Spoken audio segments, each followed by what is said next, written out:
नमस्कार शेतकरी मित्रांनो पीएम किसान योजनेच्या लाभार्थ्यांसाठी मोठी अपडेट आली आहे। मित्रांनो, राज्य शासनाच्या माध्यमातून आज एक नवीन शासन निर्णय घेण्यात आला आहे। या शासन निर्णयामध्ये जे लाभार्थी प्रधानमंत्री किसान सन्मान निधी योजनेचा लाभ घेत आहेत अशा लाभार्थ्यांसाठी अतिशय महत्त्वपूर्ण अपडेट आहे। मित्रांनो, व्हिडिओ शेवटपर्यंत पहा।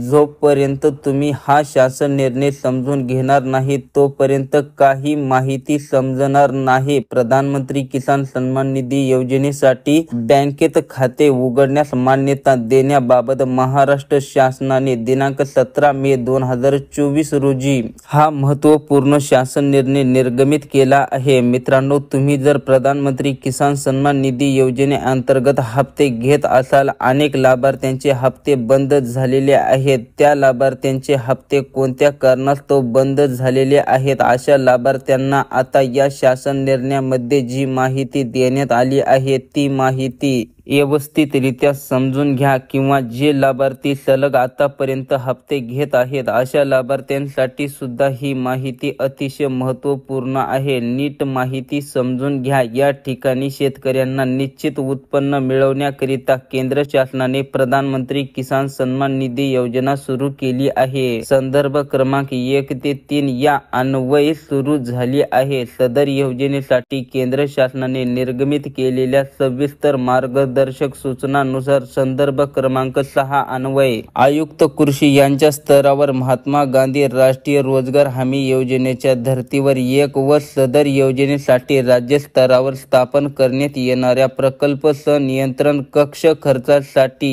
एक अशी 2 स्वतंत्र बचत खाते central bank of India Pune यामध्ये उघडली आहेत। सद्यस्थितीत कृषी आयुक्तालयांनी संदर्भ क्रमांक 10 अन्वये सदर योजनेअंतर्गत जिल्हा अध्यक्ष कृषी अधिकारी यांच्या कार्यालयाकरिता जिल्हा स्तरावर योजनेच्या या ठिकाणी जो स्वतंत्र बचत खाते या संदर्भासाठी माहिती देण्यात आली आहे। मित्रांनो, आता पीएम किसान सन्मान निधी योजनेमध्ये जे लाभार्थी लाभ घेत आहेत लाभार्थ्यांसाठी काय माहिती आहे हे समजून घ्या। केंद्र पुरस्कृत प्रधानमंत्री किसान सन्मान निधी योजनेच्या शासकीय खर्चासाठी जिल्हा कृषी अधिकारी कार्यालयाकरिता जिल्हा कृषी अधिकारी यांच्या नावाने जिल्हा स्तरावर सेंट्रल बँक ऑफ इंडिया या बँकेमध्ये प्रत्येक जिल्ह्यासाठी एक याप्रमाणे 34 जिल्ह्यांसाठी 34 स्वतंत्र बचत खाती उघडण्यास मान्यता देण्यात येत आहे। आता मित्रांनो, तुम्ही म्हणाल की सेंट्रल बँक ऑफ इंडिया मध्ये आम्ही खाते उघडायचे का? आम्ही पीएम किसान सन्मान निधी योजनेअंतर्गत लाभ घेत आहोत। परंतु मित्रांनो, हे ध्यानात ठेवा, या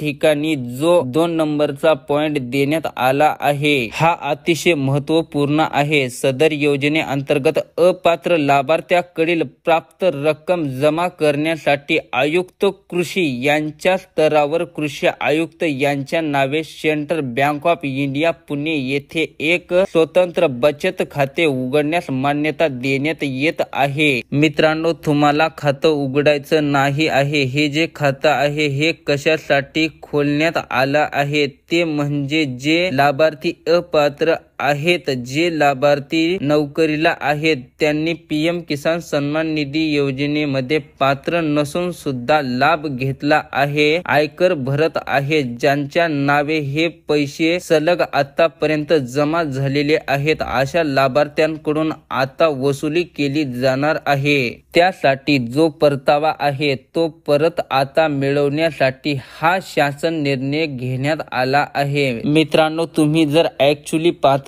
असाल, तुम्हाला सलग हप्ते आतापर्यंत मिळालेले असतील, जे लाभार्थी अपात्र आहेत तरी सुद्धा लाभ घेत आहेत अशा लाभार्थ्यांकडून आतापर्यंत जी मिळालेले हप्ते आहेत ते सर्व वसुली केले जातील आणि जे लाभार्थी पीएम किसान सन्मान निधी योजनेमध्ये विनाकारण अपात्र झाले आहेत, मग अशा लाभार्थ्यांना जे रोखलेले हप्ते आहेत ते रोखलेले हप्ते त्यांना परत देण्यासाठी हा महत्त्वपूर्ण शासन निर्णय निर्गमित करण्यात आला आहे। तर अशा प्रकारे मित्रांनो, पीएम किसान सन्मान निधी योजनेसंदर्भात ही छोटीशी परंतु महत्त्वपूर्ण अशी अपडेट होती। मित्रांनो, व्हिडिओला लाईक करा आणि चॅनलला सबस्क्राइब केलं नसेल तर चॅनलला अवश्य सबस्क्राइब करा। धन्यवाद।